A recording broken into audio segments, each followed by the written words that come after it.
Hi, welcome to the Shibboleth Discussion. My name is Mrs. Mourn, and I am here with Mrs. Wyatt. Let's go ahead and start with the title, Mrs. Wyatt. So the title is Shibboleth, and the artist is Doris Salcedo. The historical period is contemporary. Materials and techniques is concrete and wire. The intended purpose, it is meant to represent the immigrant experience here in Europe, notably the racial segregation that marks people from the third world as irrevocably other, a permanent state apart.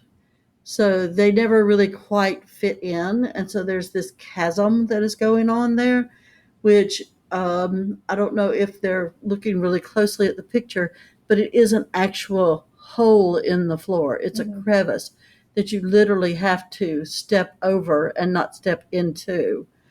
Um, the patron was the Tate Modern, and the audience is a Western audience. And Tate Modern, this is how you spell it, by the way. Okay, so the first question is asking, why is it important to frame this piece as a conceptual work of art? So conceptualism in artwork, that's when the idea sometimes is more important than the aesthetics or the way it looks or the way it's conveyed in the image. So you kind of have to, the ideas that frame the physical crack in the floor are of equal, if not greater importance than the material of the work itself. So you have to keep in mind that if you don't know what the title is, you won't get the piece. Correct. It'll just look like a crack in the floor and you'll walk right over it. So what does shibboleth mean? So what does the word shibboleth mean is number 2, and it's a word or saying used by individuals of a party, sect, or belief, and is usually regarded by others as empty of real meaning. By naming her work, this obscure word, Salcedo, has created a code word that distinguishes people who understand the concept versus those who do not. So she's singling out, if you don't know what shibboleth means, you're not part of the club. Right. And I think that's just kind of an interesting way of doing this piece. And then what happens when the Tate Modern filled the crack after the exhibition closed? What does this symbolize? So basically, when they filled the crack, and I think there's a picture. Yep. When they filled the crack, here it is. We're looking at it from the other side. It actually just left a scar on the floor, and it's a permanent scar. It's going to be there forever. With concrete, you really can't fully get rid of those things. They'll always be visible.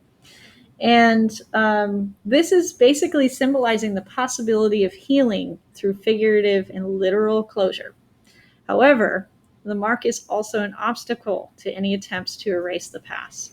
So what she's saying here is, we have this chasm that's created, even though, you could eventually feel like you belong, there's always going to be that scar that is left behind. There's always going to have, you're always going to have that reminder of being, different. And from the past, which I think really is really important right now. Yes. With all of the things that are happening within the United States with race relations. Yes. I think that we definitely have to think about a shibboleth and that we can't just erase the past. That scar is going to always be there. Yes. It does bring to mind, too, with the statues that the Confederate statues that we're seeing. People are arguing that we should keep those, right, because they are, historical, and other people are saying we should take them down because they're not the best part of history, right, and they're not as historical as some might think. Correct. So this is kind of showing, it's commenting on that very thing. Correct. In a very elegant way, I must say. Do you think that if you were in this exhibit that you would have seen it, or do you think you would have walked over it thinking, what is that there? I think that I would have looked as to why the crack was in the floor. I don't think I would have just walked right over it. Yeah, it is kind of hard to miss in a Yeah. museum. Yeah, and I'd want to know what a shibboleth was, so I would have pulled my phone out and looked it up. All right. Well, thank you for watching, and I hope that you enjoyed.